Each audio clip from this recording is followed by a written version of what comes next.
Finally big boss season 12ರ ಕಡೆಯಿಂದ ಜಬರ್ದಸ್ತ್ ಆಗಿರುವ official update ಬಂದಿದೆ. ಹೌದು, ಬಿಗ್ ಬಾಸ್ ಸೀಸನ್ 12ರ ಅಫಿಷಿಯಲ್ ಲೋಗೋವನ್ನು ಇಂದು ಬಿಡುಗಡೆ ಮಾಡಿದ್ದಾರೆ.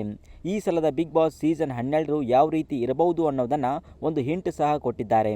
ಕಿಚ್ಚ ಸುದೀಪ್ ಅವರ ಸಾರಥ್ಯದಲ್ಲಿ ಈ ಸಲದ ಬಿಗ್ ಬಾಸ್ ಸೀಸನ್ 12 ನಡೆಯಲಿದ್ದು, ಈ ಸಲದ ಬಿಗ್ ಬಾಸ್ ಸೀಸನ್ 12ರ ಟ್ಯಾಗ್ಲೈನ್ ಅನ್ನು ಕೂಡ ನೀಡಿದ್ದಾರೆ ಈ ರೀತಿ: ಕಾದಿದ್ದು ಸಾಕು, ಬಿಗ್ ಬಾಸ್ ಈಸ್ ಬ್ಯಾಕ್. ಆದರೆ ಈ ಸಲ ಕಿಚ್ಚು ಮಾತ್ರ ಹೆಚ್ಚು ಇರುತ್ತೆ ಅನ್ನೋದನ್ನು ಒಂದು ಟ್ಯಾಗ್ಲೈನ್ ಮೂಲಕ ನೀಡಿದ್ದಾರೆ. ಬಿಗ್ ಬಾಸ್ ಸೀಸನ್ 12ರ ಲೋಗೋ ಬಗ್ಗೆ ಮತ್ತು ಟ್ಯಾಗ್ಲೈನ್ ಬಗ್ಗೆ ನಿಮ್ಮ ಅನಿಸಿಕೆ ಅಭಿಪ್ರಾಯವನ್ನು ತಪ್ಪದೇ ಕಮೆಂಟ್ ರೂಪದಲ್ಲಿ ತಿಳಿಸಿ.